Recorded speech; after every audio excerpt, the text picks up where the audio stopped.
Hello everyone and welcome back to another video. Today we'll be going over the patch 14.18 notes and making our 14.18 mid lane tier list. Now this is the world's patch, which means there's a lot of changes, as you can see on your screen here, a lot of direct changes to champions as well as some things to the systems themselves. If you do want to see the finished tier list, you can feel free to skip to the end, but I am going to go through and explain why I've changed things on the list, and also kind of explain some of the things that are a bit less direct this patch, such as the AD junglers being buffed and the AP junglers being nerfed. So let's scroll down and look at our first champion change. So we've got Ahri. So what they did to Ahri is they buffed her E damage, and the main thing this did, I mean, obviously AP scaling means that just you do more damage in general, but the main thing that this did, I guess, is incentivize going E max second instead of W max second. So as you can see, it's also got more base damage on it. In fact, 40 more base damage when maxed. So some people have already been experimenting with Emax RE second. The main reason to max W over E is it reduces cooldown and it's very guaranteed damage. But maxing E second does give you more burst, even though it doesn't reduce the cooldown. It also increases the duration of the charm itself. So I've seen a lot of people, especially that are playing more assassin styles, and we'll come back to this, especially with the buff Storm Surge, going for Emax second. And I actually think that is pretty good and maybe gives you a bit more agency in solo queue, but there probably are still CDR Lichbane builds where you should be going W max second. But I did move Ahri up a little bit. I think she is a pretty good champ in solo queue. I do think you need to be a little careful, I guess, picking her. Obviously, like, Ahri is a pretty solid blind in general, but there are definitely some matchups where if you don't have a ganking jungler or a ganking support, it can be hard. And a good example of something like that is Orianna. You know, like, Ahri versus Orianna in the 1v1 is very, very difficult, but if you have a ganking jungler, if you have a ganking support, it's probably going to be fine. So it's not so much that you're scared of blind picking her matchup-wise, it's that you might want to be careful of blind picking her if there are certain champs up. For example, LeBlanc 1v1 is very difficult, or again, if you don't have those right champions around you. Next is Aurora. So they did some pretty big nerfs to Aurora already on the previous patch, and then they did some more here to basically nerf her ultimate. The thing is, I'm pretty sure Aurora is still very, very strong. That being said, though, I do think that maybe this incentivizes her a little bit to play more of the, I guess, like, less ult-reliant builds, so rather than playing, like, Malignant's full damage, more of those, like, Cosmic Liandry builds, and that kind of incentivizes Aurora to be played top lane a bit more. I think Aurora top was already better than Aurora mid. Maybe mid, it's going to be more of a counterpick to melees, as opposed to right now she kind of just like gets picked all the time. So I still have her reasonably high up. Potentially she should actually be a bit lower for mid, but I think because of the flex potential, I still have her reasonably high, but maybe could go a bit lower. I do think that her strength in mid has been reduced quite a bit, and if she is kind of pushed towards builds that aren't, you know, so good for her ulti, that definitely does impact her mid lane ability a lot, especially into some of those champs that were punished by her ult, right? Like if you think of some of the 1v1 matchups like Syndra or whatever that are quite hard, you would be able to punish the immobile Syndra in fights with your ult. But if you're not playing that sort of build, maybe it's not as good. Next, we have some Azir W changes, and the way they've done this is really weird. So W damage decrease, that is the overall effect, but it's kind of, I guess, unintuitive when you read it. So first off, you can see that they've reduced the base scaling, you know, damage based on level. The thing with Azir W, though, is this doesn't actually start scaling until level 10. So this change here is more of a mid-game nerf to Azir, and I guess actually late game as well, because it does go all the way up to level 18. So it's more of a mid to late game damage nerf for Azir, which he's already quite strong at, so it's not the end of the world. But they also made it so there's an AP scaling ratio that goes up with level, as opposed to just being a flat 55. So it probably does nerf his damage in lane just a little bit. Obviously, you're going to have like less AP, but once you're level 9, it should feel basically the same as it did before, although again, you have a bit less damage in the early game. Or in the mid game, excuse me. So I think, I don't know, the Azir changes overall, I don't think they're as harsh maybe as some people believe, but I also think Azir is one of those champions that he really does need to just like absolutely destroy his lane in the 1v1 and solo queue to be useful, because a champion that isn't very good at skirmishing, you know, like Victor or Azir or something like that, they need to have this like really strong isolated 1v1, you know, be able to bully your opponent so much they can't actually enter skirmishes and then outscale from there. And I worry, I haven't actually tried Azir in this patch, but I do worry that, you know, these changes might, it's not a huge amount of damage, but it adds up, right? Especially when you're playing against champions that with so much sustain are kind of able to stay on that like very low HP with like D shield ticking and stuff and can't quite get moved out. And I think there are actually a lot of Azir matchups that are very close already. So I put him down in B tier. The thing is, I think B tier champs are very interchangeable in like their placing depending on, you know, what you're picking into. I don't think he's A tier anymore. And I think for the average player, he was never A tier anyway. Like, it's quite a difficult champ. But yeah, for me, I think he's definitely a little lower with those changes. Corki, they have continued to nerf. I think Corki in solo queue has already kind of become not that good. I think they've definitely taken away a lot of what made him super strong. That being said, he was still getting played in pro a lot, so they tried to nerf him even more. And more nerfs to Q perhaps incentivizes some sort of Emax playstyle to come back. And then you could see some sort of like, you know, they've started running Conqueror in pro play a bit more. And, you know, maybe with the fleet nurse plus this, you go to some sort of Emax Conqueror build and you play it into melees. Again, haven't tried this, so not really too sure. But I think overall, you know, it is pretty big nerfs. And also, like, bonus AD off the ulti, as well as 40 base damage at later ranks is, you know, quite a lot. So, yeah, I think Corki is kind of not so good. I put him pretty low in B tier. But, again, like, I think B tier champs is somewhat interchangeable. Next, we have Hwei. Didn't really get changed for mid. This is mainly just for bigger WW shields, so it definitely affects support a little more. I suppose this does affect things like when you're doing Baron, maybe, but I think overall it's not really a change to Hwei, so I didn't really move him. Scroll down a bit more. Okay, so Jayce. So this was another interesting one. So they actually say that, you know, they were surprised that Jayce didn't get played. The main reason Jayce didn't get played is because the matchups were kind of poor. Like, Jayce is not very good against other AD carries. And he's also not that good against, like, super strong skill shot mages. You know, things like Syndra or Ahri. It's definitely... You can beat this champs. Like, if you play it really well and you abuse your movement speed and stuff, you can. But I would say, again, for most players, it is just going to be favored to the mage. So, yeah, he's kind of good when it's, like, champions that don't pressure the lane so much and are looking to pressure 2v2s instead, because Jayce will be able to pressure the 1v1 against those and then typically, like, win the side lane and stuff. So do these changes actually make a difference? I would say somewhat, yes. I don't think they're, like, huge buffs, but I think that, like, you know, for example, extra slow on Q potentially means like an extra auto attack when you're chasing them down. Again, extra movement speed on E allows you to dodge important abilities a bit easier, like dodging a Syndra QE, for example, or again, chasing and get one extra auto. So I'm not sure if it changes the matchups a whole lot, but I think it's a nice little buff. I don't think I'm really going to move him, but I definitely could see Jayce being like an underrated pick into some of the champs that are getting played up here. Like, for example, things like maybe like a Galio or... you know, maybe even something like a Garen and just play like Conqueror and play the scale. So I think there's maybe potential for Jayce, but I didn't actually move him.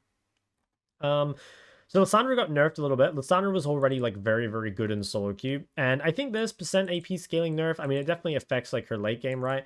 Which I think is fine. I think Lissandra late game already has so much AoE that she's in a super good spot. I don't think this really affects any of her wave clear breakpoints. I guess it might mean that if you fall a little bit far behind and suddenly you're at like the point where you're queuing a wave and the creeps all live on like 5 HP, that could definitely be the difference. But I think for the most part, this won't affect the wave clear that much. It really just affects some of the teamfight damage.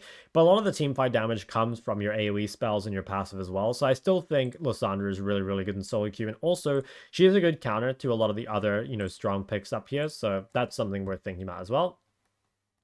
They buffed Lulu, and I thought whether or not to put this on the list. I did end up putting it in B tier. It could maybe be a little bit higher in B tier, but I think it is quite situational. So Lulu has been played, I mean, quite a bit recently. They played her top lane with Electrocute, and there's a few Korean one-tricks that played Lulu top pretty much every game.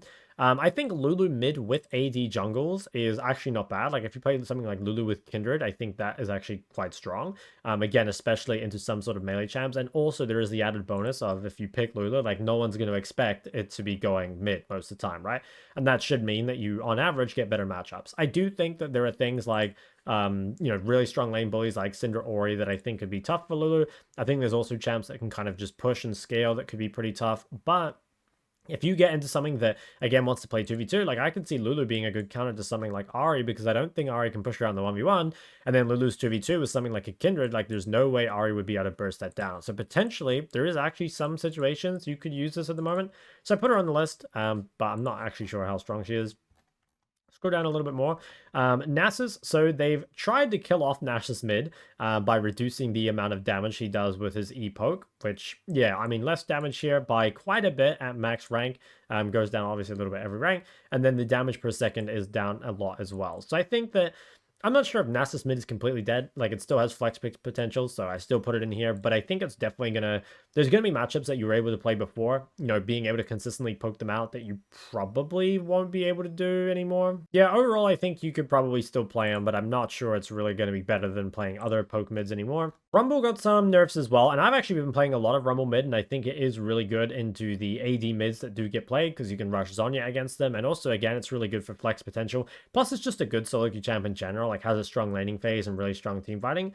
The Rumble nerfs, I don't think they're game breaking, but they definitely are fairly sizable, right? Like, there's a lot less damage here on the Q in very early levels, and the AP ratio being down a little bit is annoying. That being said, the AP ratio on this was already insane. Like 100% AP ratio on a skill with like a what, like 3 or 4 second cooldown is pretty disgusting. And then a little bit of damage off the Harpoon as well, but it's only 5, and a lot of the time you will just be using Harpoon to farm in mid anyway, into range matchups.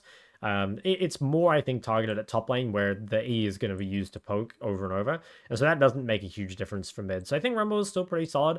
Again, I've actually had really good results on Rumble last patch. I've only played him twice, I think, on the new patch, but I have won both games, so, you know, Rumble 100% win rate. Maybe it's the best champ in the game. So Smolder got a whole slew of changes this patch, and last patch I had him in S tier, which was pretty controversial. I mean, you guys were not happy about his, you know, rating being so high with his win rate being so low.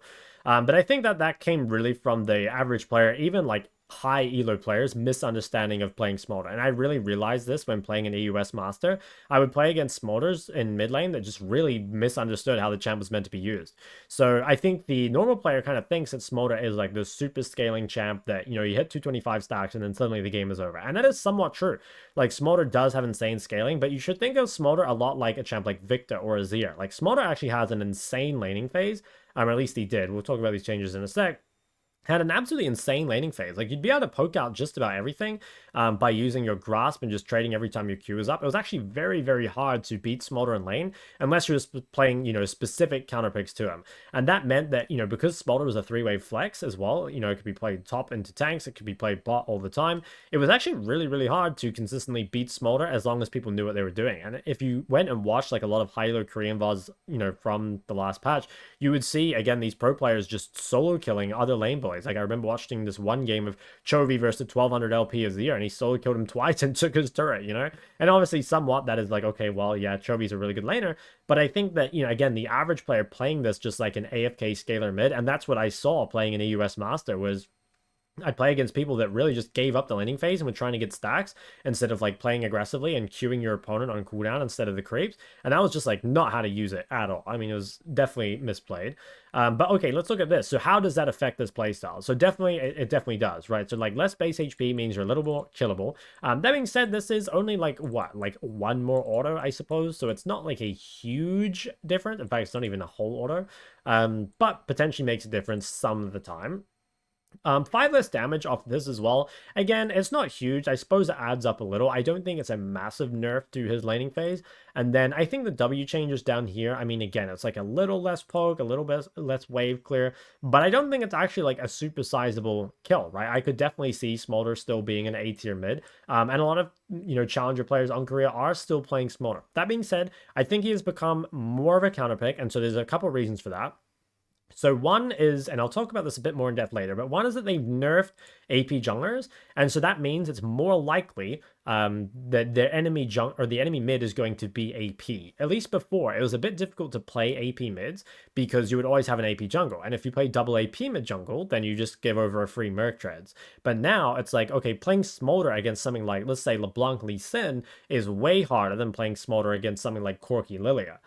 Because again, like the AP champs tend to be much better against Smolder, and also, you know, they're much better at 2v2. So I think direct nerfs to Smolder aren't huge, but I think indirect nerfs in terms of like AP champs probably being more popular, AD junglers being more popular as well, and AP junglers being weaker, I think moves Smolder down. I'm not sure if he should be at like the very bottom of B, but again, like I think this whole tier is kind of like situational / counterpick tier. But yeah, I kind of don't think he's going to be OP anymore, but I mean, we'll see. Maybe I'll be wrong. Scrolling down a little more. Okay, so we have Zeri. So they did nerf Zeri mid. I think Zeri is another champ that is kind of like indirectly nerfed more. I mean, obviously they did nerf her passive, which was kind of annoying for mid. You know, like a lot of the time they would just go forward with fleet proc and they would proc their passive and that would deal damage and then they disengage, which is pretty annoying. But they have nerfed fleet. They have also nerfed, again, AP junglers in general. So I think Zeri probably also isn't quite in this tier anymore, because all these champs are extremely reliant on being able to like always win lane, get prior, and then not actually have to 2v2 because, again, they always have the prior. But I think now, like Zeri versus something like Syndra compared to Zeri against, I don't know, what was a champ that got played before? Again, like Corki, I suppose, is going to be much more difficult, especially with the fleet movement speed nerf for range champs, which we'll look at later. That's a big nerf to these skill shot heavy matchups, where before you could use your insane move speed to dodge all of these. Now it's going to be a lot more difficult. Ziggs change, I think, doesn't really affect mid a whole lot because you're not actually hitting the turrets, but yeah, I guess it's something to be aware of. I didn't really move my Ziggs placement at all. I think where even is he? Yeah, okay, he's still in B tier. I don't think it really affects this. I guess the only thing is that, like, if Ziggs falls out of meta bot, then you lose the flex pick potential of picking Ziggs mid, which is actually a big deal, So maybe for that reason he drops, because you really don't want to get counterpicked to Ziggs mid. There are a lot of very difficult matchups. You were really relying on the enemy team thinking that it was ADC. Scrolling back up, one champ I really quickly want to look at is Viego. So I think Viego, I mean, a few people have told me that Viego mid is not bad. I think that, Viego, at least when Viego came out, he was really strong into basically everything. And what originally moved Viego out of mid was losing his lane sustain. And he did actually get that back a few patches ago. I did play against Viego a few times in Korea mid, and it felt like it wasn't that powerful. Like, I still was able to poke it out. But that being said, I could see it being good again as a flex or into melees or just into weaker range that can't actually poke you out. And you can see here that, having more base AD is obviously like very, very nice for mid. Allows for better trading and stuff like that. So I haven't actually put Viego on the list, I don't think, but it's a champ worth keeping an eye on, especially as a counterpick to some of the melees, potentially stuff like Yorn at the top of the list. Now, scrolling back down to our AP items, so we've got changes to Luden's, Shadow Flame, and Storm Surge. So first off, I think the Luden's change is basically whatever. I don't think this really changes anything. If anything, it might be a slight net nerf in terms of, despite it being slightly cheaper, like you lost ability haste, and ability haste is pretty impactful. So I think this is maybe a slight nerf. I think I just accidentally clicked on it. I did. But I don't think it really does anything, to be honest. Now, the interesting changes are Shadow Flame and Storm Surge. So, first off, these items currently are quite situational, right? Like, you're not really able to build this unless you're a solo AP champ. And so when I initially saw this, I was like, okay, this kind of doesn't mean anything, because it's like, how often do you get to build Shadow Flame or Storm Surge in high elo? And the answer is, like, not really that often. That being said, I think that you're going to be able to build Flat Pen more often this patch anyway. So there's a few reasons for that. Remember, they have continued to nerf AP tops, right? You saw the Rumble nerf that was in the patch. Obviously, they're nerfing AP jungles, which means it's unlikely, I guess, that you're seeing AP top. More unlikely that you're seeing AP in the jungle. And then also, they're nerfing some of the AP bot options, right? Like you saw the Ziggs nerf. So in that sense, if your average, I don't know, AP champs on a team goes down from like 2.5 or, 3 or something down to, 1.5 or even just 1 AP champ per team, which is your mid laner, then these items, regardless of direct changes, become massively, massively buffed. Because I think the best mid lane build has been like Luden's, Sork's, Shadow Flame, Deathcap. But the problem is you just really couldn't do that unless you knew that the enemy team wouldn't build magic resist. So either if you're a solo AP or they're just playing a team that just can't build MR. And so now that is a way more likely scenario that the enemy team does not build MR, because there should be less AP champs per team. At least that's the theory, because, again, APs and other roles have been nerfed. Now, for the changes themselves, I think they're both quite good. So, extra Magic Pen, again, I saw this originally. I was like, okay, well, Magic Pen kind of sucks because of MR being OP. But, with less people building MR, Magic Pen going up is good. And the max health threshold going up on this is pretty sizable as well. So I think there's a lot of champs that will want to build Shadow Flame fairly often this patch. And then Storm Surge got a massive buff. So Storm Surge was basically worthless before, because Shadow Flame was basically just the better option. The only time you really bought Storm Surge was ultra late game as like another boots item. And they've made this a lot more proccable. They've also made it do more damage for range champs, and it's got more magic pen. So I think Storm Surge is now like, I guess what I'd see it is like, if you're solo AP, your second item should be probably Shadow Flame or Storm Surge, depending on what sort of champ you are. And kind of, like, are you looking to just finish people off? Do you have like a damage profile that's more like poke based or whatever? But I think this is a lot better item now. I don't think it's to the point where like literally everyone should go Storm Surge over Shadow Flame or the other way around. But I think they're both very strong. And I think that definitely raises the prior on champs like LeBlanc that can build it. Obviously, Ahri, I think, can go Storm Surge, maybe not Shadow Flame, at least so well. Syndra can build both, even if she wants, and just skip a mana item. So there's definitely some champs that can consider stuff like that, which feels really, really good. We've also got this fleet change, which I was kind of talking about before. So what they've done is they've increased the healing on this early, but then the healing is actually less effective for ranged users. So this is mainly making it so that the melees can continue to get their sustain, while the AD carries are not going to benefit from that so much. And also the actual healing is reduced overall for melee. They're just basically using these as like balancing levers to make sure that like they can tune fleet a little more accurately for range versus melee without, like, for example, like buffing fleet for range champs is kind of like a way to bully the lane, whereas like buffing fleet for melee champs is like a way to kind of survive or stabilize the lane. So having these split is kind of nice to make sure that they can tune those a bit more fairly, I suppose. And then here, the bonus movement speed actually being increased for melee compared to before is kind of a big buff, especially to champs like Yon, because having that extra movement speed really, really changes matchups like Syndra or Ahri. And I think Yon is really, really good into those already with all the sustain he has, so that is kind of interesting, I guess. I think this is overall like a healthier thing for fleet, but I think it does, well, yeah, it definitely kills off the ADCs that couldn't really take grasp, I think. Like I saw grasp Tristana, and that seemed pretty trash. I think fleet is definitely not as good, so you can run PTA, but there are certain matchups, again, like Syndra, where you kind of needed fleet to survive before. So in that sense, I think AD carries are the most nerfed by this. And I think if you're a melee champ, you probably are happy about having a little bit of extra movement speed on your fleet early. Now, as I was saying before, they made a few changes to AP jungles and AD jungles, which is to kind of shift the mid meta. Now, it's really important as a mid laner that you are ideally, okay, maybe not 100%, but ideally you play a different damage type to your jungler. So like, for example, double AD mid jungle is not that great because it's going to incentivize things like Zhonya's later in the game. Double AP jungle is much, much worse than double AD mid jungle because Merc Treads can come a lot earlier, and also magic resist is a lot stronger than armor, mainly because the pen options really suck for AP champs to build. Compared to, there's a lot of mixed damage coming from ADs already, and also the AD pen items are much better. So, if we have a look at this, we can go through the specific nerfs, but you can see there are changes to like Lilia, Ivern, Maokai, which are all kind of slated as nerfs, and then there are buffs to champs like Viego and Xin Zhao, which really, and Jarvan's another one. So that all incentivizes, playing AD jungles more and playing AP mids alongside them. So we could look at specific changes. I actually can't remember them. Let's take a look. So I guess passive damage increase. So I guess this like increases clear speed. Yeah, I'm not 100% sure. I mean, I don't really play Jarvan, but yeah, I mean, that seems kind of nice. Overall, these changes did look pretty good, or I guess a pretty big nerf. Like, it seems like Lilia got pretty hard done by. There is Maokai as well. So what do they do? The Maokai is 65, 260. Okay, so a little less damage on Q. Also, okay, it's basically the same there. So again, I guess a little slower clear speed with that. And Slaplings being higher. Yeah, okay, so just overall trying to make it so these junglers don't clear so insanely fast.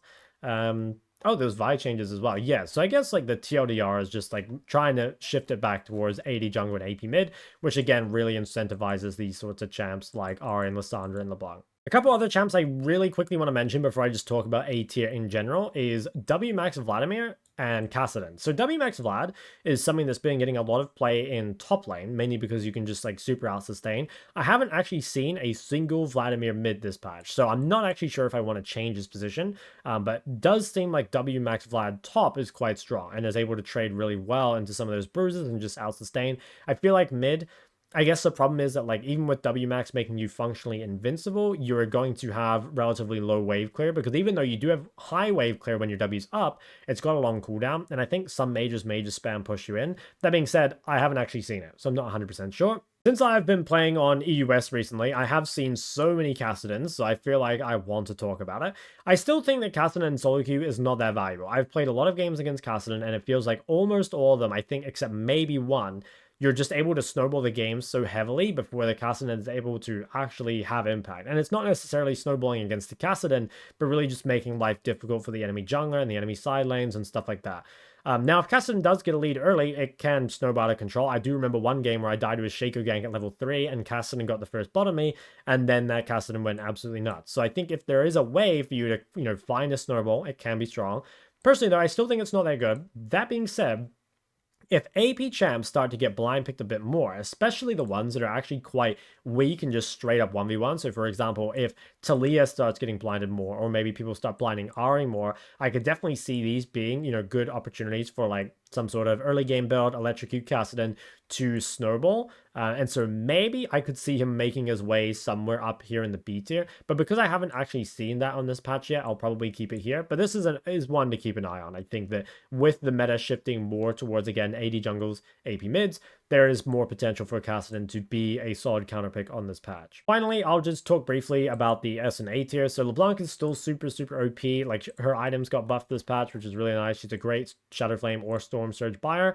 I think just she abuses sudden impact so well. She has such an insane laning phase, and she's super strong in solo queues. So at the moment is just the strongest. And actually on my EU West account, I have I'm something like 17-1 on LeBlanc, and I'm about 250 LP master or something at the moment. So it's pretty insane. Now, A tier, you might be wondering why there's so many AD mids up here if AP junglers are nerfed this patch. And I think, okay, well, first off, Yone. I think Yone is kind of an exception. Like, Yone is a really good champ to be paired with just about anything because he has so much true damage and magic damage that the damage profile really just doesn't matter. And I also think that Yone is very good against just about everything up here that's not LeBlanc. And LeBlanc's ban rate, at least on Korea, was above 50%. I think on EU West, it's about 30, so it's definitely a little lower. I would personally recommend banning LeBlanc if you play Yone, because I think that again, based into everything else, you can play to out sustain and then you win side lane. You've got really good gank set up onto a lot of these immobiles. So I think that is really strong. I've been playing a lot of Yone. I think I'm like 6-1 or 7-1 on him recently, and he feels very strong. Zed, I think, is really good as well. So Zed is also less reliant on like the damage profile thing because Zed is not really a lethality builder, or is he countered by Ninja Tabi. So the thing is that, like, if you're playing something that auto attacks a lot, Ninja Tabi against double AD mid jungle could be kind of good, right? But most mages can't build Ninja Tabi. And also, again, Zed is not really a lethality builder. So most people on Zed, at least that I saw in Korea, would go for first strike into the Eclipse build. And I actually checked Zed99's OBG earlier, and he's still doing that. I have seen some Zeds in EU go for just straight lethality, so going like, just straight Voltaic into Profane or the other way around. But I honestly think the Eclipse build is really good. Like, the item is so cheap, you get it so quickly, and it feels very hard to play against when Zed gets his Eclipse at like, 8 or 9 minutes. So I think for that reason, he's very strong, and he also does well into a lot of these champs up here. And there are even matchups like, I would actually say Lissandra is like low-key Zed favorite. I do think LeBlanc is quite hard for Zed as well, and again, probably a ban there. But I think it's really good in solo queue. Has mobility, can neutralize basically any lane, side lanes really well, good scaling, and a lot of different builds as well. Akshan have still got high. I think this one could maybe be nerfed again from the AP jungle nerfs, but I think that Akshan really wants to like be active on the map, and actually a lot of the AP junglers wanted to just full clear early, right?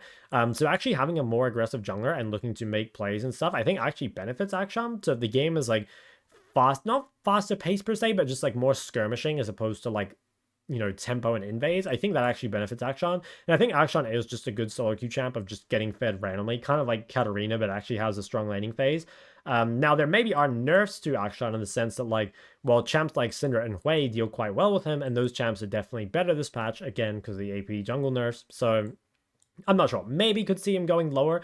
I could maybe see him being right around here or something, but I'll put him here for now.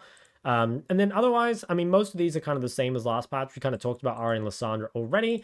I think Asol is still very strong as a counter pick. I would not blind him. There are definitely some rough matchups. I think Ahri can be difficult. Yone is really bad. Syndra is really bad. So there's definitely some hard matchups. But if you get counter pick with Asol, very good. Yeah, these ones here are old champs that kind of benefits from having stronger AD jungles and looking for those kind of 2v2 combos. And yeah, I don't think anything else in the A tier is really changed from before. I did move Garen down a little bit. This I'm not 100% sure about because Garen didn't really get directly changed. And there's an argument that, like, if Garen is being picked less because Nasus is being picked less, then maybe. But I think he still has flex pick value. And, like, I still think he actually does survive or even counter a lot of the mids up here. So, I don't know. Maybe it could be higher. I haven't seen it much this patch, so I moved it lower. But just because I don't have great info. And it feels like it should be weaker with the AP junglers being nerfed. But I don't actually know for sure. So I think that's going to be it for this tier list. Again, if you guys have any questions, put them in the comment section below or come talk about them with me on my Twitch, twitch.tv/ShockLol. Yeah, hope you guys enjoy. Don't forget to like and subscribe, and I'll see you guys in the next one.